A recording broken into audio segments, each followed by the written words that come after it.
you can't keep going back to the same players saying give more, because ultimately there's a threshold, and that relationship and that personalized trust lands up becoming transactional, and the VIP starts to feel like they've been taken advantage of. You're listening to 15M Mastery, a show that empowers you with insights from the leading iGaming experts to enhance your personal or business performance. The show is brought to you by tech-driven affiliate and media company Already Media, and supported by the AI-powered data analytics platform Blask.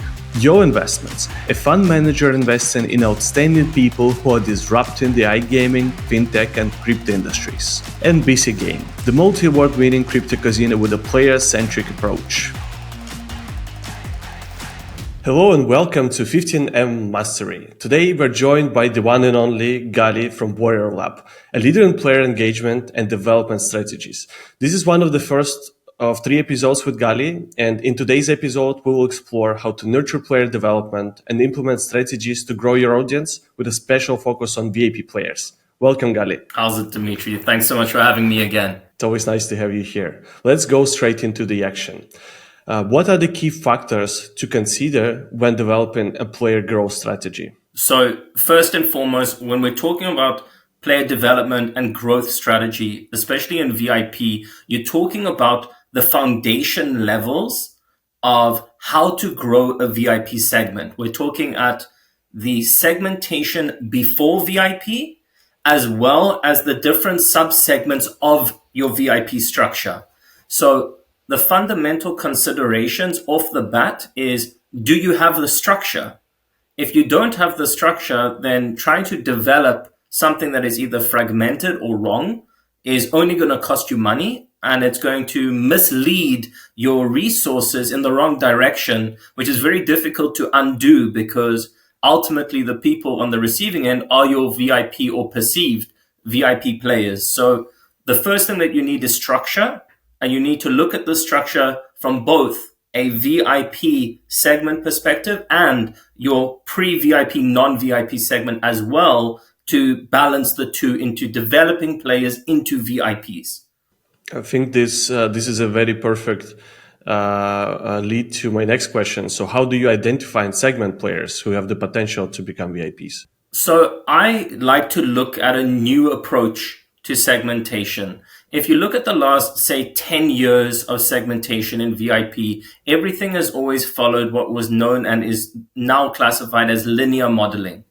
Linear modeling was transaction-based. It was very financial focused, GGR, NGR, ARPU. And the reality is that VIP has evolved to become more dynamic. And in today's VIP environment, you have to apply dynamic modeling. So you're looking at behavioral attribution, you're looking at sustainability, you're factoring in elements of volatility, seasonality. And the reality is that when it comes to identifying VIPs today, you have to factor in beyond transactional.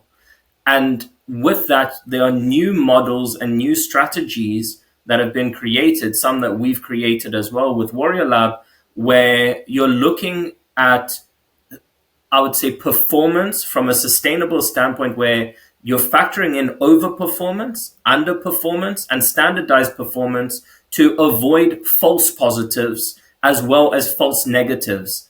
And so when you factor in those considerations, and now you can see true value and sustainable value, it allows for you to engage true VIP value and develop it long-term, as opposed to trying to get these volatile quick wins, which are never going to last long-term.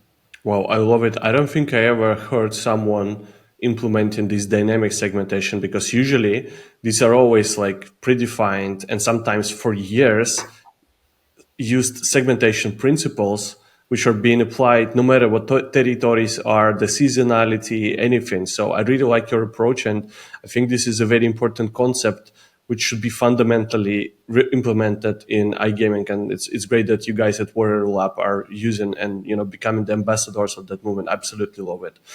Okay, so moving from the segmentation into the engagement and retention strategies for VIPs.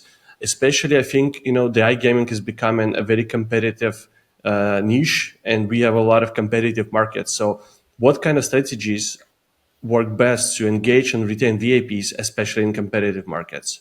So when I look at the strategies, I would break it down into where the focus areas are in the industry today. 2024 had a lot of buzzwords: AI, gamification, automation, and we saw a lot of innovation in those spaces that overlapped with VIP, and it became a more aggressive and collaborative approach where these gamified CRM systems and automated models allowed for VIP to get rid of the fluff and the manual components that were previously slowing VIP down. And now, when it comes to engagement, for me, it's a case of balance. How do you balance over automating VIP, which removes the personalized human factor, and still enable VIP teams to personalize their engagements so that it still becomes that engagement from an account manager and not a robot or not a system? You still want to be able to leverage gamification and technology, but you still need human oversight and human attention. So when I start creating engagement strategies with my clients, or I start training VIP teams and account managers on the best approach to engagement, it's always about having a clear understanding of what tools are at your disposal and how are you going to communicate what is known as value propositions. If you are not engaging your VIP audience about something relevant, and it was the word that I was highlighting at the end of last year, the concept of relevancy, engaging your audience with what appeals to them based on their request and their demand, as opposed to your perceived convenience of what you want to give. It's no longer about the operator choice. It's about the player's demand and what is realistic. And at the same time, now factoring in dynamic modeling and sustainability, it's about to what level are we as operators prepared to reward and engage our players sustainably. We want to obviously mitigate bonus abuse. We want to mitigate manipulative engagement behavior where players now respond to non-value propositioned engagements by saying, if you don't give me something, I will close my account, or this other operator has offered me something else.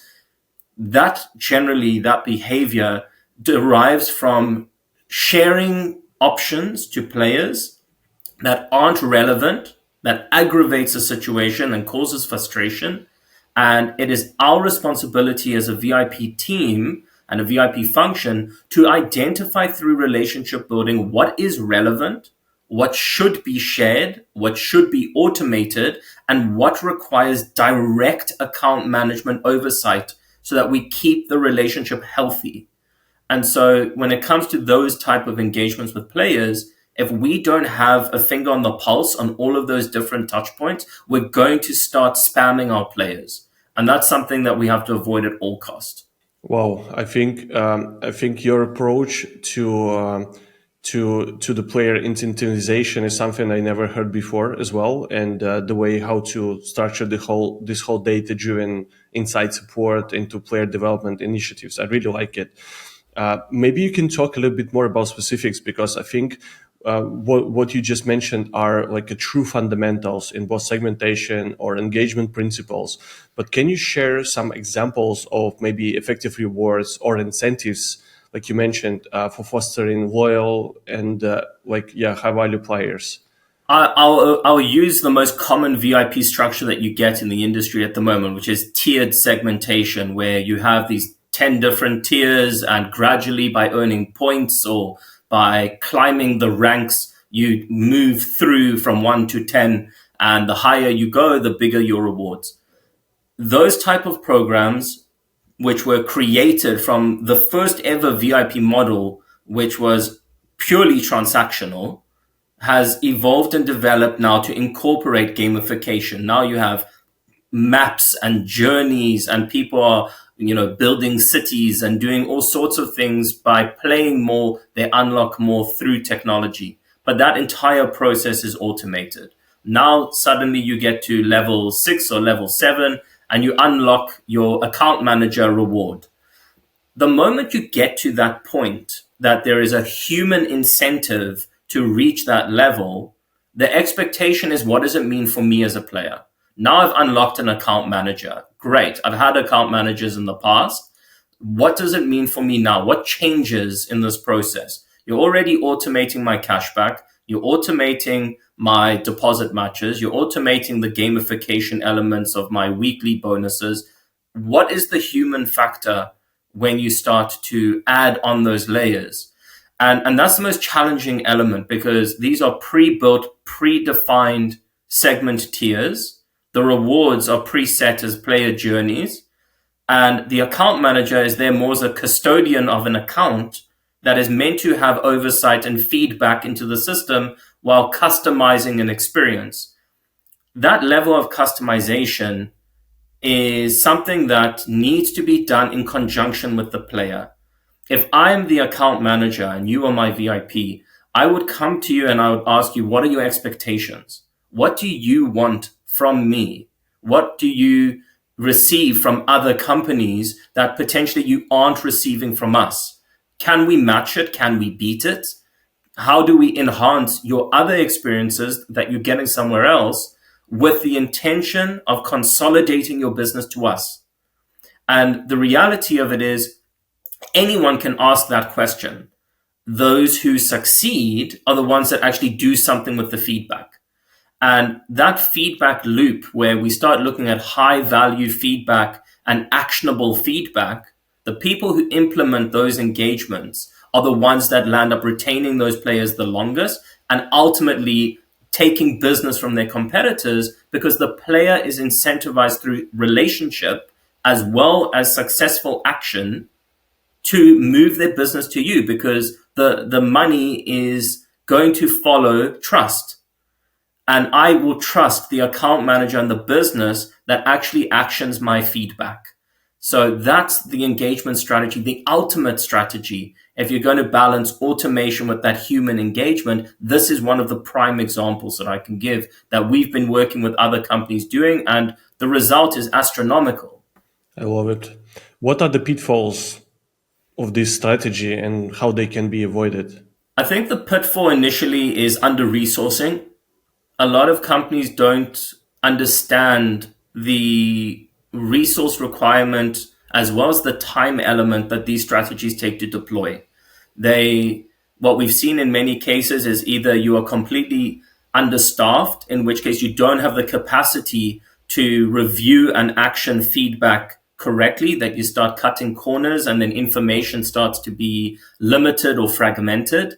So in some cases, in the most successful deployments of these strategies, we've seen project management resources allocated to VIP programs where they can help facilitate such escalations. But cutting corners is definitely a big pitfall, because what happens is you only give part of the VIP's expectation to them. So you're almost teasing them without giving them everything that they expected. So now the VIP is like, well, didn't you listen to me completely? Did you maybe miss what I said? Or are you simply undermining my value by only giving me 20% of what I asked for? So it looks incomplete. Additionally to that is the time factor. A lot of companies look at player development and engagement strategies, or trying to lift VIP segment value as a time exercise. By the end of Q2, we want this amount of growth. By the end of Q3, we want this amount of growth. The reality of it is you can't just suddenly put time constraints on growth, because this is what's going to directly impact your sustainability.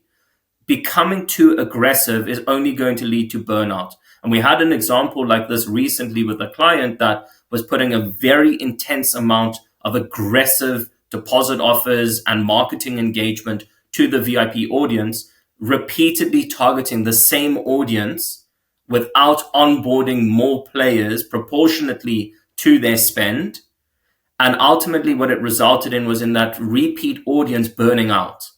You can't keep going back to the same players saying, give more, because ultimately there's a threshold And that relationship and that personalized trust lands up becoming transactional, and the VIP starts to feel like they've been taken advantage of. And that's something that we need to be considered in not creating a situation for yourself that could be avoided if you just approach this correctly. Yeah, absolutely all what you just said, Gali. I think this has been a tremendous episode, and thank you so much for sharing those insights with us. Only a pleasure. Thank you so much. Thank you, Gali.